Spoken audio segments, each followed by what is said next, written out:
Hello Maval, बातम्यांचा आवाज, मावळचा विश्वास.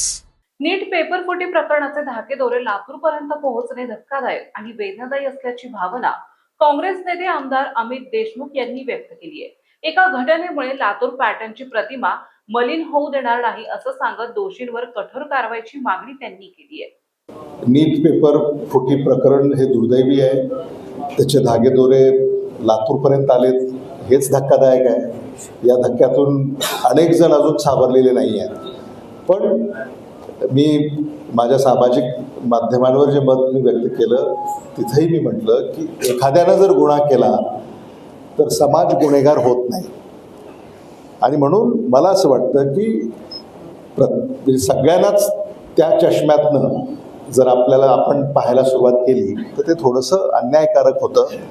Latur pattern, लातूरचं हे जे काही वैशिष्ट्य किंवा गुणधर्म आहे तो अशा एका म्हणजे अडचणीमुळं किंवा एखाद्या अशा कृत्यामुळं त्याची हानी होणार नाही याची दक्षता आपल्या सगळ्यांना घ्यायची आहे. लातूर पॅटर्न हा शिक्षणाचा पॅटर्न आहे आणि लातूरमध्ये महाविद्यालयांनी हे यश सुरुवातीला संपादन केलं आणि त्याच्यानंतर मग शिकवण्या यासुद्धा या ठिकाणी सुरू झाल्या. म्हणजे अगदी शालांत विद्यार्थी यांच्यासुद्धा शिकवण्या इथं घेतल्या जातात आणि महाविद्यालयीन विद्यार्थी यांच्याही शिकवण्या इथं घेतल्या जातात. लातूर आता कोटा अशी तुलना अलीकडच्या काळामध्ये सुरू झाली होती आणि मला लातूर पॅटर्नचा अभिमान आहे. कारण देशातल्या ज्या सगळ्या परीक्षा आहेत तिथं जितक्या संख्येनं लातूरून विद्यार्थी उत्तीर्ण होतात तितक्या संख्येनं या देशातल्या कुठल्याही शहरात विद्यार्थी उत्तीर्ण होत नाहीत.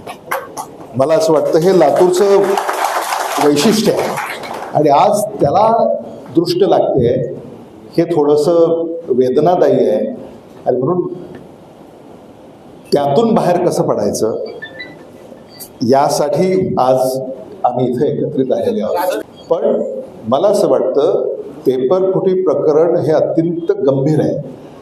विद्यार्थी पालक यांच्यासाठी तर हे जीवघेणं आहे आणि म्हणून सरकारनं याच्यामध्ये आणखी कडक पावलं कशी उचलता येतील किंबहुना ज्या व्यवस्था आजपर्यंत त्यांनी राबवल्या त्यात सुद्धा त्रुटी आहेत, त्या त्रुटी आपल्याला कशा बाजूला सारता येतील यासाठी सुद्धा म्हणजे विरोधी पक्ष म्हणून आम्ही सरकारबरोबर काम करायला तयार आहोत.